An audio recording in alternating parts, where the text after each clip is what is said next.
Hi Cancer, ito na po ang inyong reading. Anong payo ang kailangan mong marinig? Bago pa man matapos ang taong ito 2025, kuha lang tayo ng ilang guidance, advice, messages na sasamahan din natin ng hashtag.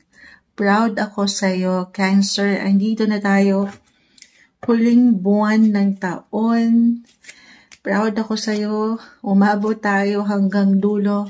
As a Cancer myself, anong kailangan yung marinig? Cancer, bago pa man matapos ang taong ito, 2025, message for you, guidance po. Kuha muna tayo ng pinaka-message. Advice, Cancer. Cancer energy po, para sa mga Cancer na maaaring makapakinig nito. Anong kailangan marinig nila? Guidance, may umangat na. Serendipity. So, yun yung ilang parang unexpected din by accident na hindi niya inaasahan. Family. Actually, sobrang mag-a-apply to kay Moonchild. Pero as a Cancer, your Cancer sign, yung natural placement nyo, you're in the 4th house of home and family. Meron bang ganap sa pamilya ngayong taon para sa ilan sa inyo? Tayo ay general reading, kahit pare-pareho tayo ng sign, magkakaiba po ang bawat isa. Okay, sige, dyan na lang. Yan yung pinaka-advice. Message na kukunin natin. Ups and downs, highs and lows, ginulat ba kayo ng ilang pagkakataon sa family? Could be positive or negative. Yes po, ito yung maaaring na-discover nyo rin na hindi nyo inaasahan or accidental, unexpected, surprises. Family, guys. Relationship-wise, napakalawak din yan. Maaaring sinubo kayo or mailang challenges sa part na yan. Na sobrang makaka-relate ngayon pa lang si Moonchild kasi ang daming ganap ngayon sa pamilya. Eto na, clarify natin ito. Proud ako sa iyo, Cancer, kasi una't huli, andito pa rin ang puso, umaangat marahil. Nagbibigay diin pa rin kung ano yung natural kayo. Kung nasaan ang inyong mga puso, yung inyong mga feelings, emotions sa pamilya, sa tahanan, sa mga mahal mo, mahalaga sa'yo. Cancer, anong kailangan yung marinig? Guidance? Anong payong kailangan marinig ng mga Cancer bago pa man po matapos ang taong ito? Cancer energy, 5 of Wands, this one is in reverse. May pagkakasundo. Mula dito sa ilang battles, war, conflict, tension. Yes po, higit kayong pinagtitibay sa pamilya or sa ilang relasyon. May ilang laban kayong nalagpasan. May ilang laban kang nilagpasan, Cancer, na panghawakan. Bago pa man matapos ang taong ito, iniiwanan ka ng barahan na proud ako sa'yo. Kasi na-handle mo, naharap mo, nalagpasan mo ang laban na ito. Parang kanta ni Manny Pacquiao. Para sa'yo, ganun. Ang laban na to, kinaya mo, Cancer. Add pa tayo. The Empress. 5 and 5, guys. Both in reverse. Magandang indikasyon po na natapos na. Nalagpasan nyo na itong chapter na ito na hindi kagaanan at mapupunan na po ng kagandahan. The Empress. Na ang kaalwanan, yung security, yung stability, yung comfort, eto na yun. Payo na marahil kailangan yung marinig na kung ano man yung mga sitwasyon, pagkakataon, especially yung mga hindi kagaanan na inyong napagdaanan, guys. Patuloy po kayong nag-grow. May growth. Ayan, may puno. The Empress, this is a sign of growth. Physically, mentally, emotionally, financially, nag-grow kayo kahit pa malabo yan sa ngayon, Moonchild. Kahit pare-pareho tayo ng sign, guys, magkakaiba pa rin po ang bawat isa. So just only take what resonate. Pero ano man itong mga hindi nyo kagaanan, especially yung mga hindi inaasahan na pinagdaanan sa buhay ngayong taon, Cancer. Proud ako sa'yo kasi ayan na naman tayo, hinalagpasan. Napaangat nyo yung ganda dyan. Yes po, may something ganda sa mga hindi kagaanan or conflict tension na umangat ngayong taon. Actually, maaring ito yung pinaka-advice na ngayon pa lang, tingnan nyo, suriin nyo itong mga pinagdaanan nyo, Cancer. Hanapin nyo kung kailangan pag-aralan nyo yung ganda dyan. Yes po, may something ganda dyan. Meron at meron kayong nabaon dyan.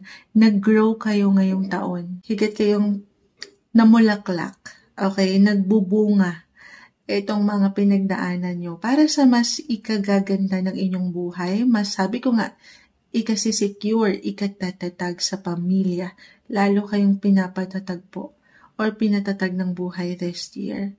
Proud ako sa iyo kasi sa kabila ng hindi kagaanan or mga sitwasyon na sabi ko nga, kayo'y sinubok yung inyong paraan. Paano nyo ito panghahawakan? Ay, may gumanda kayo. Ay, si The Empress, planet of beauty, Venus yung energy, beauty, attraction. Parang hindi naman kayo na-stress. Mukhang bata pa rin. Young and fresh. Gusto niyo yun? Parang ano yun tinataas natin ang bangko natin. Munja. Hindi. Pero ito yun. Maybe ito na yung pinaka-advice. Bago pa man matapos ang taon, magpaganda. Magpaspa, mag-relax. Deserve niyo yan sa mga pinagdaanan yung hindi madali. Ito yung ilang battles. Ito talaga yun. Yung ilang laban na naipanalo nyo, nalagpasan nyo, napanghawakan nyo. O yung ilang pagkakamali. Hindi naman perfect ang buhay. Hindi tayo perfect. Andiyan ang ups and downs. Pero, ito yun. Patuloy na may growth, guys. May pagtuto. May pag-aral. Pag-aral? Ay, meron kayong nababaon na aral. So, gamitin daw natin yan. I-practice natin yan para sa mas ikagaganda, ikagagaan ng inyong buhay. Sa mga susunod na yugto na ito, na darating pa. Actually, hindi lang to physically, mentally, emotionally, financially, but spiritual growth, guys.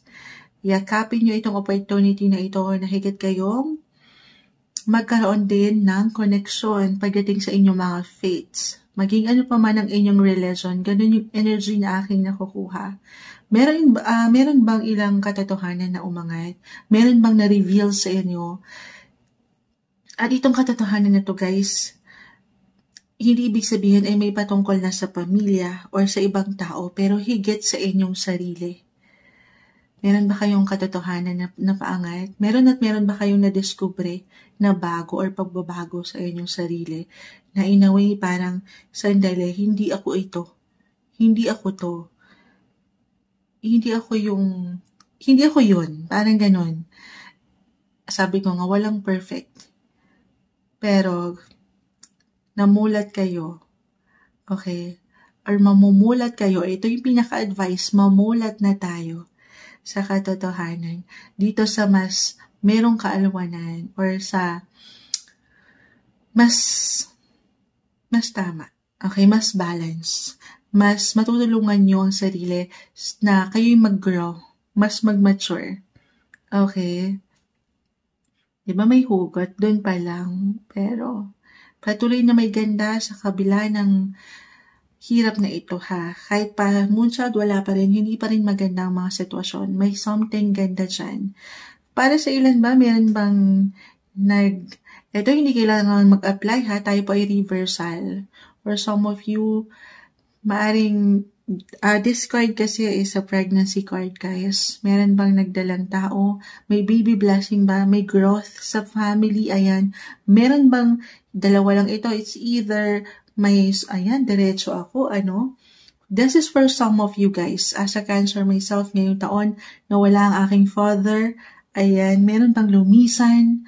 Pero meron at merong mag-a-adapt ng family member. For some of you, yes, something will end.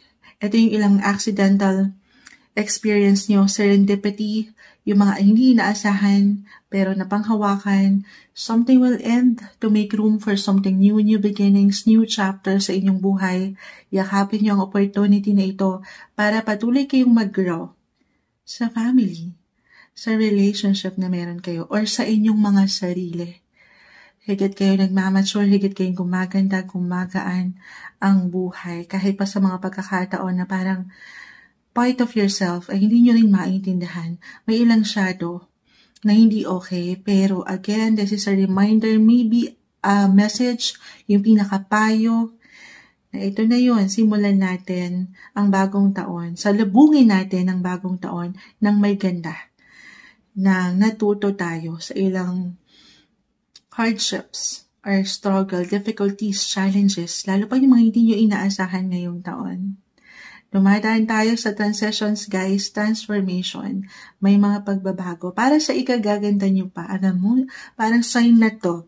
Kailangan na nating humabol sa, di ba ngayon, reband season ngayon, rebanding. Kailangan na magpa-reband kasi si The Empress nakakulot pa rin siya dito. May ishabol natin. Rebanding season ng December, mukhang kailangan natin magpa-reband. Charot. Kuha pa tayo ha. Naka-live po tayo, babalikan ko kayo. Hi, Miss Jessica, babalikan ko kayo, guys. Habol pa tayo ng ilang messages. Cancer, bago pa man matapos ang taon, anong kailangan yung marinig? Kita nyo, nahabol ko pa yung reband. Para sa ilan. Advice po para sa mga taong ito. Message. Bago pa man matapos ang taong ito, 2025 Cancer, guidance, anong payo? 10th house. 10th house, ang career. Sinubok ba ang career? Actually, si Saturn, nitong mga nakalipas na buwan, Cancer, dumaan dito sa inyong mga buhay, karera, trabaho, or someone, masculine yung energy, father figure, ayan, sabi ko nga, wala ang aking father this year.